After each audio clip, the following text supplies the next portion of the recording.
think about how you're going to respond to negative comments, or if you want to respond to them at all. And these tools are getting better and better and better.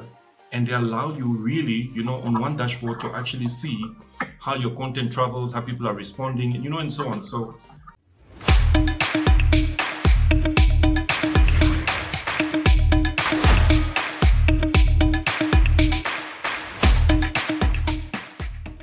hello, everybody, and welcome back to another episode of the Context series here on Africa Digital Leadership. And I'm really, really thrilled and grateful to have the one and only influencer whisperer with us today, Vanessa Ndinda, also known as Coco. How are you today? I'm doing good, Chris. How are you? Fantastic, as usual. Thanks for having me back. It's a pleasure. I mean, people are talking about you, so we have to. We need to share the knowledge, so we needed to bring you back, right? So we didn't have a choice. Yeah. So today we would like to talk about engagement. Let's talk about engagement. If you guys recall, in the previous videos, we actually tried to come up with some sort of framework, and we were talking about the kind of things that brands or influencers could look into, if they would like to build a solid presence online. We spoke about trust. We spoke about authenticity. Today we'd like to talk about engagement, right? And possibly as well, consistency, right?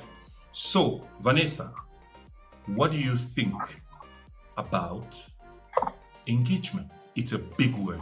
Everybody talks about that. Oh, but what kind of engagement do you have? And so on. Everybody talks about that. Right. Does it really matter? Yeah. What are your thoughts on that? Again, this stems from, one of the many conversations that we've had. And I'd love to start with a big example of, a normal relationship, right? I'm sure we all know what those are. When you've started dating somebody for the first time and they cannot stop talking about themselves, it's absolutely scandalous. The person is absolutely boring to you, At no one point do they ever ask you what you're interested in. At no one point do they ever, ask you to talk about yourself. That's kind of how it feels when an influencer is always just giving out content and never throwing back a question to the audience to ask them, so have you tried this? What was your experience? Do you have any recommendations? Let me know when you purchase. I would love to know your thoughts. That's kind of how it is when somebody is always telling you about themselves and never asking about the second party. So engagement is a very key component of communication. One of my favorite words. For me to be able to continue liking you and to continue wanting to be in your presence, there has to be constant communication. And communication can never be one way. Fair enough. So what about measuring engagement? I know it's a very dicey, it's a really tricky thing to talk about, but for the context that we have right now at hand, so it's we're talking about content creation, we're talking about influencing, we're talking about digital. So how do you really, are there ways to measure engagement? Right? Because people always say, oh, you know what, we'll pay you, but we will only work with you, first of all, if you have a certain level of engagement. Even when we engage you, when we work with you, we would like you to deliver a certain level of engagement. What are we talking about here? Before we even get to the topic of measuring engagement, I think it would be important to have a look at what types and what forms of engagement there are on social media. What are the ways that an influencer or a content creator can increase their engagement or harness their engagement on social? So they're very basic, One I'm looking at my notes because I actually have notes. One is replying to your comments. It's very important for you as a content creator and as an influencer to reply to your comments.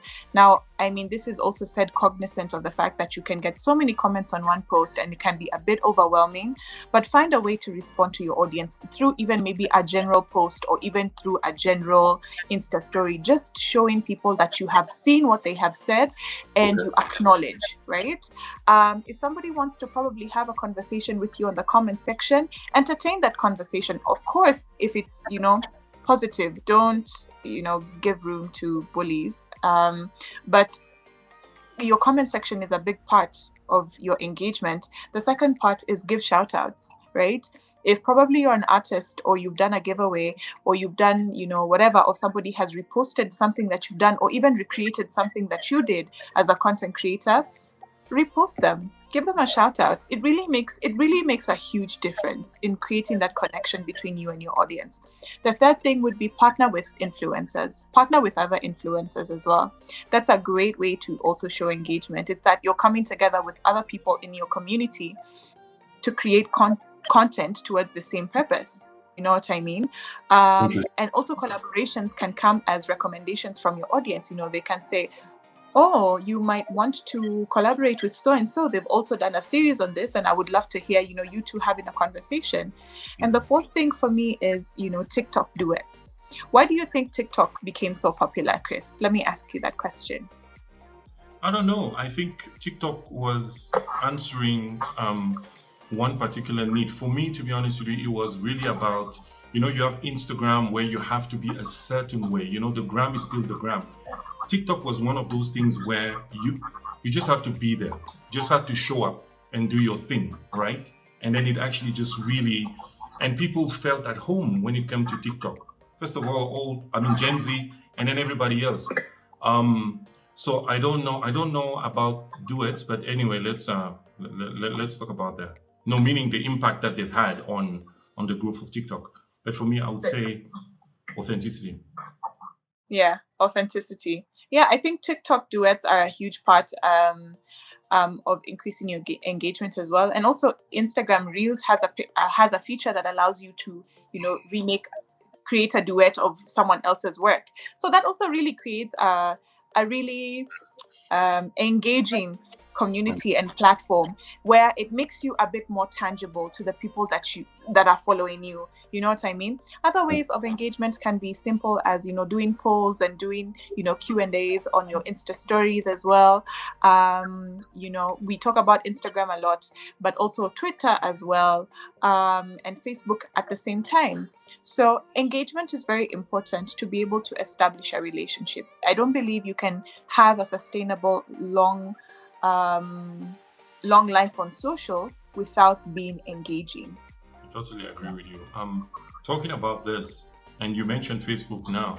I don't know what is happening lately. Facebook has become a monster. It's a lot of stuff is happening. I used to think that engagement only takes place on what you call that there's a lot more engagement on Instagram, but for some reason, when it comes to my Facebook and a lot of other people that I follow and that I'm in touch with, Facebook has gone crazy. So there's really crazy engagement. You post something and you have 200 personalized comments, that are talking about the thing you're talking about, right? But there's one question that I have. You mentioned something. You said that people need to reply to all the comments. What if you're mega? No, I didn't say that. Well, you said you should try to address them, not necessarily replying. But what it means though is, one way or the other, you need to read the comments, right? Yes. Because if you're a mega influencer and you have 2 million comments, it's a bit tricky, isn't it? Yeah. It's crazy. Yeah, it is very tricky, and I know I can see how that can be very difficult.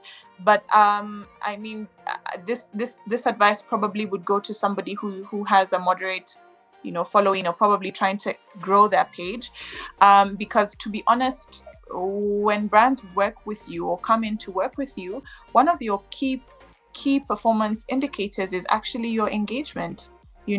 I don't care about your following, and here's the other thing, Chris. Engagement really speaks more than following. Surprisingly enough, you can have, and there was this period of time where a lot of people were buying fake followers. And now if you are in the industry as an agency person, you know how to call out such people, because their engagement will never match up to the number of followers that they have. And so that specific person becomes undesirable to work with. I think I because agree. You have absolutely no connection with your audience whatsoever. Yeah, definitely. Yeah. All right. So then could we move then to the second part of the question, which was basically What kind of things should we look at when it comes to measurement? If we want to measure, you know, what ways do we have to? And again, you said that, you know, this might not necessarily apply. I mean, whatever you said about engagement might not necessarily apply to a mega influencer. But I think also that when you're a mega influencer, you have a team. You know, you're not a small little, you probably have a team. I mean, I'm talking about the guys. Look at Kylie Jenner, for example. I mean, there are teams behind them. So you should still be able to really read everything that people say. But anyway, so let's talk about ways to measure, you know, simple ways that exist to measure, even just as an overview. What would you have to say? So when it comes to measurement, it all depends also on, you know, what you're trying to achieve. So let's say this person is not even working with a brand. Let's just say this is, you know, basic. Let me even take myself, for example. How I determine the success of a post is through the forms of engagement. And I will use my Instagram, for example. I will know my audience wants to see more of a specific type of content when a video has more views, more comments, more saves, and more shares. And you'll find more often than not, my video has more views because more people shared it. A lot of people shared it with other people or on their Insta stories. So through that, I'm able to tap into another person's audience. Yeah. So I measure the success of my content through that, through my views, my likes, my comments, my shares, and my saves. But for me, the most important are my shares, my saves, and my comments. I really don't care much about likes because, you know, it doesn't really matter if you like my post and you don't engage with me. And yet that piece of content was probably calling out for engagement. You know what I mean? It means that I was not successful. Yeah. So it all depends also from individual to individual. What is your priority in terms of successful measure? Is the thing that matters to you the most your likes or your comments or your views? You know, thank you for that point, Vanessa. You know, now I can't help but think of the people on the internet that watch your content, right? But they will never comment, never. You know, you have lots of these people, and I promise you, on Facebook there are so many of them. And they know everything that you've posted. When you meet them, they tell you, oh, you know what? I really love what it is that you posted the other day. It made a lot of sense. So I'm like, but why didn't you say anything about it? Oh, no, but you know, I'm not one of these people that, you know, that comments on things like, I'm like, these are the people that are breaking, you know, the whole thing, you know? So how would I know, you know, if I'm a content creator, how would I know, for example, that you really loved what it is that I put out there? You know, you don't say anything, right? But you know everything that I'm doing. So yeah, so but anyway, so I think when it comes to engagement, one of the other things that I wanted to maybe mention is, especially today, Vanessa, tools. You have tools that exist. I remember when we were working on the awards, you know, we had this tool called Influencity, which is a really great tool, and that allowed us to see a lot of things. And these tools are getting better and better and better.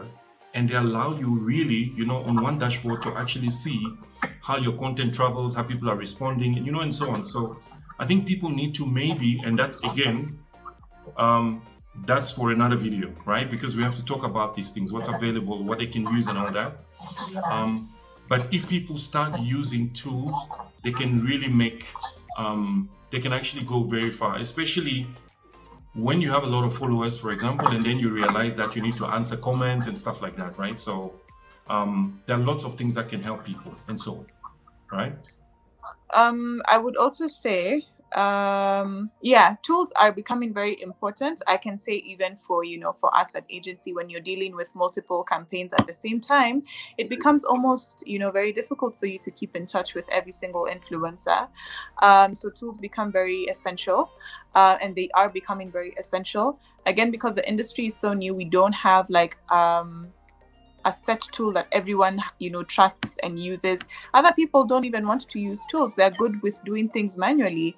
But at the same time, when it comes to engagement, we also have to be cognizant of the fact that there's negative engagement and positive engagement. Now, as an influencer, you need to really, really think about how you're going to respond to negative comments, or if you want to respond to them at all. That is a personal decision that you need to make. If somebody probably has an issue with how you look and that's something you cannot change, make your own judgment. Yeah. But there's a very fine line with engagement that can make you and engagement that can break you. And I will say this, without any fear of contradiction. It's not that not all engagement requires a response.